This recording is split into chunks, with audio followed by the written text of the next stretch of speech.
Have you ever wondered if you handle the situation properly? I know I have. Well, you're welcome to SIP.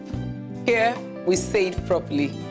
And we're looking forward to having you on each episode as we learn together how to say it properly. I am MABEL FOLUKE IRUKERA. See you then.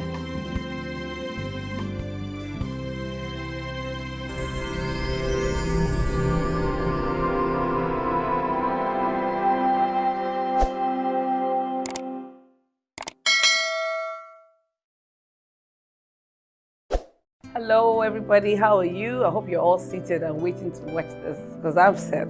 How are you? Welcome to How to Say It Properly. My name is MABEL FOLUKE IRUKERA. It's been an exciting journey and I'm hoping that you've been enjoying yourself as well. Today we're going to be talking about sharing.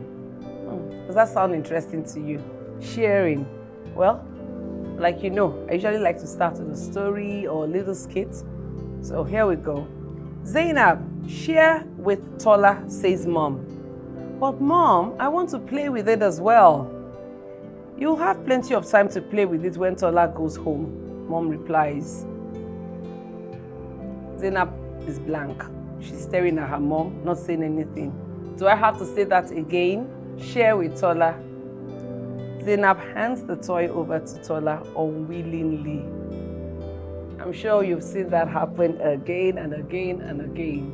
As teachers, as parents, uncles and aunties, you keep telling the child to share. Well, I have to ask you this question. Do you share as an adult? Are you willing to share everything that you have? I don't think so. So today, talking about sharing, we're going to have to talk about the things that we can share and the things that we cannot share. Looking at that, the first fact I want to share with you is that sharing is good, but it's not always fun. It's not always fun. Sharing is good, and we need to know how to share in order to succeed in society. Because in the society, you're not going to be by yourself. No man is an island. You're going to have a team. You share your ideas. You share things that you have. You're in a dormitory when you go to school, or in a hostel, or you have a flatmate. You learn to share. Your siblings, if you're not an only child.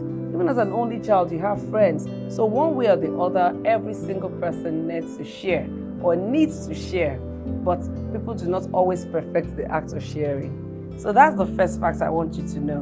Sharing is good. We need to do it to succeed, but it is not always fun. Second fact, toddlers, our young ones, our little ones, are not able to share willingly. And that's because that part of their brain is not developed enough to understand the concept of sharing. Whatever they have is theirs, and they want to hold on to it. I remember seeing this in school, and it was like the toddler creed. And you'll find it very funny because it says, "It is mine. If it was yours before and I want it, it is mine. If I was playing with it and I left it, and you touch it and I want it back, it is mine. However it is mine, mine." I'm sure you'll notice that with young children. They always say mine, mine, because they want to hold on. It's not that possessiveness of a child, because they do not understand the concept of sharing. Sharing to them seems as if you're taking it away and I'm never going to get it back. And so what they do is to hold on to it dearly. Older children and teenagers have a better understanding of what sharing is because they have gone through that stage where they have been told repeatedly and then they begin to learn to share. And it depends on how they've been taught and their own experiences. Sharing can actually be fun. Another thing I want us to think about is this: not everything is shareable. So when you're telling a child to share, when you're teaching a child how to share, you must also teach the child that not everything is shareable. You're wondering, like what? Like your spoon. Hygiene. You're not going to put a spoon in your mouth and say, "Give it to me," and the child say, "You won't teach your child that." That's one thing. I'm sure COVID taught all of us that anyway, more than ever. That we do not share just anything.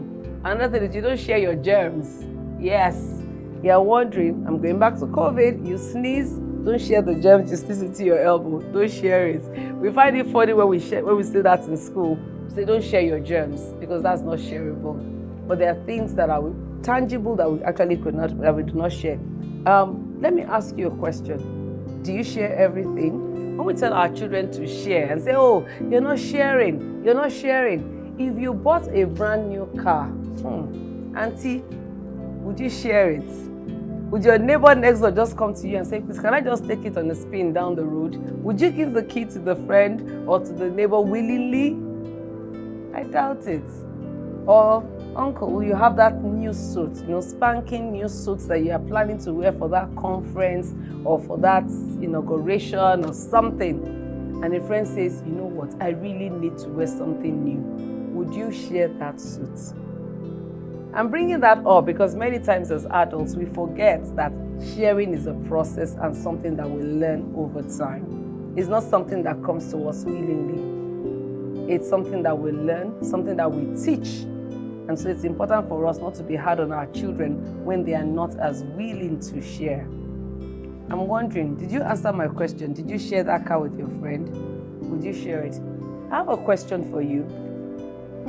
Is there something that you have that you know you're not willing to share and somebody else wants it? What's that thing?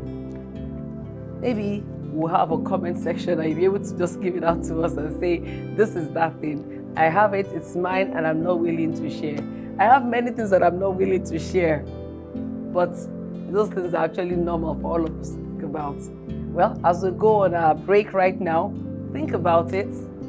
Let me know. Maybe the comment section, tell us what you have that you're not willing to share and why. Thank you.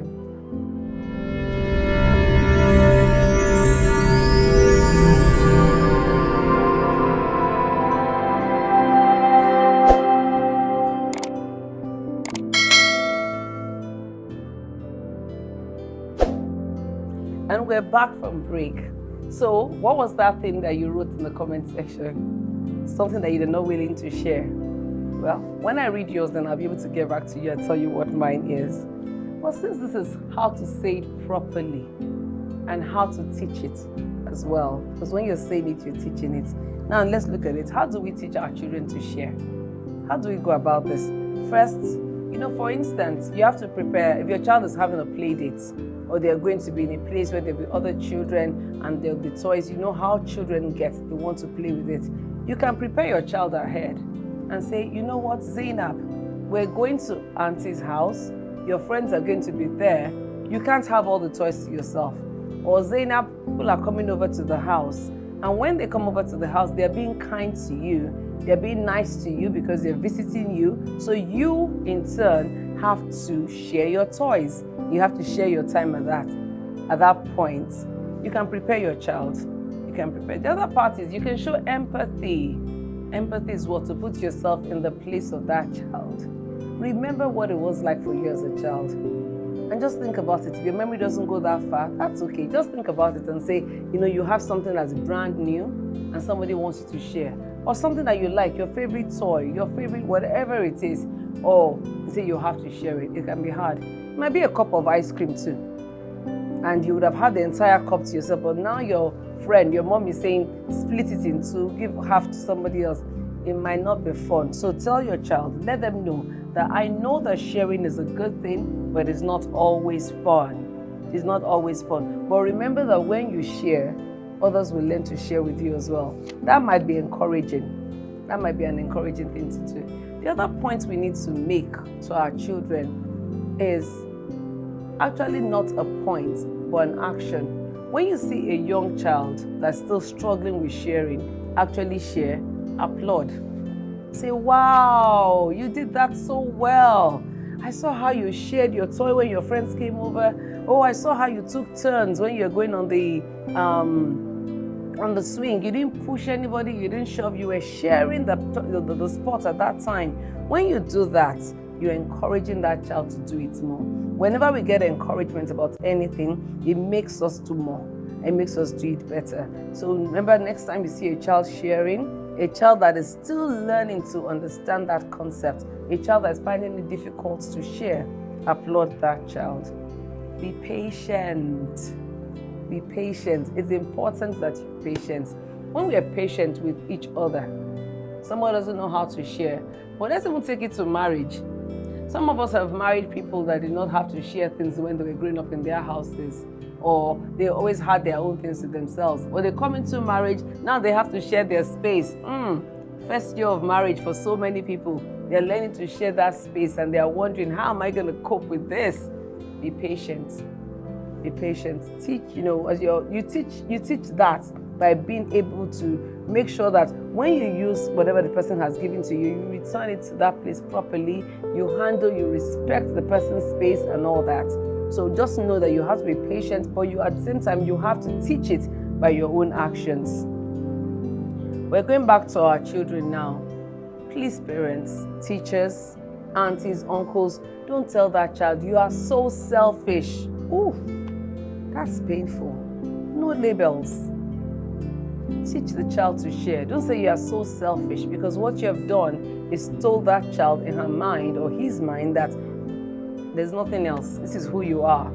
You think you're trying to make something go well, but what you have done is you've engraved in that child the need not to share. Because just as well, I'm selfish anyway, so let me show you how selfish I can be. That's not it. Just don't use those words. Don't say you're so selfish. And finally, the part I'm thinking about now is the punishment route.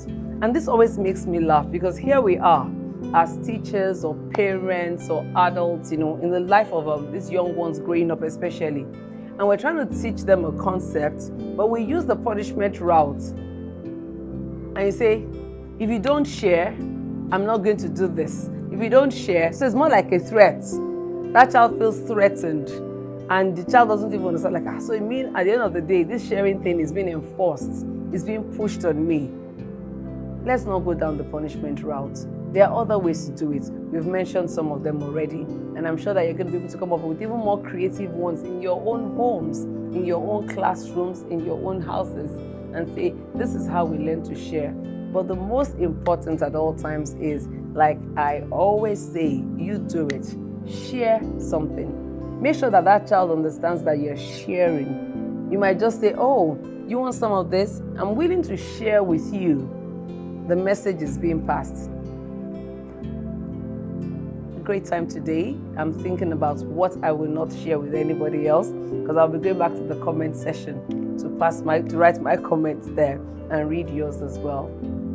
We're going to be taking a break, and I'll be right back.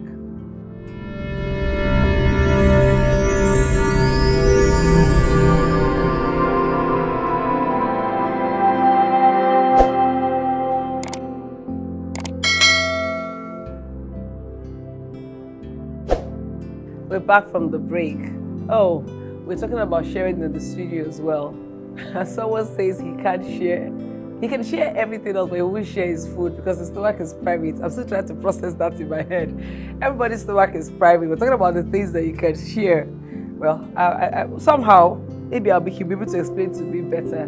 But, on a serious note, sharing is something that we all have to do. In one way or the other, you need to share your space. Many times you think about sharing as what you give. No, you share your space. Are you sharing other people's spaces, and are you doing it respectfully? Are you able to do that respectfully? Sharing comes with number one, knowing what is shareable, what is not shareable, knowing that not everything you have can be shared, knowing that the things that are shareable, you have to share them. It sounds crazy, but the things that are shareable, like your toy, you can share that. You can't share your germs. We don't want that.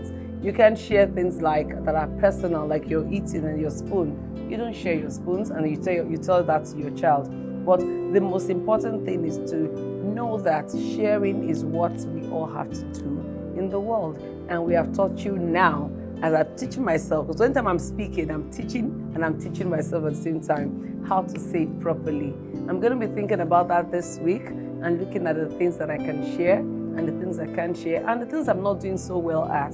So if that child in your house is not sharing, I know that now you know how to encourage that child to share by saying it properly. Looking forward to seeing you the next episode. And if you have not yet, please subscribe to Byronbee TV. Pass your comments, like us, share as well. Thank you. Have you ever wondered if you handle the situation properly?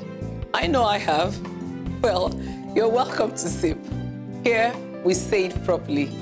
And we're looking forward to having you on each episode as we learn together how to say it properly. I am MABEL FOLUKE IRUKERA. See you then.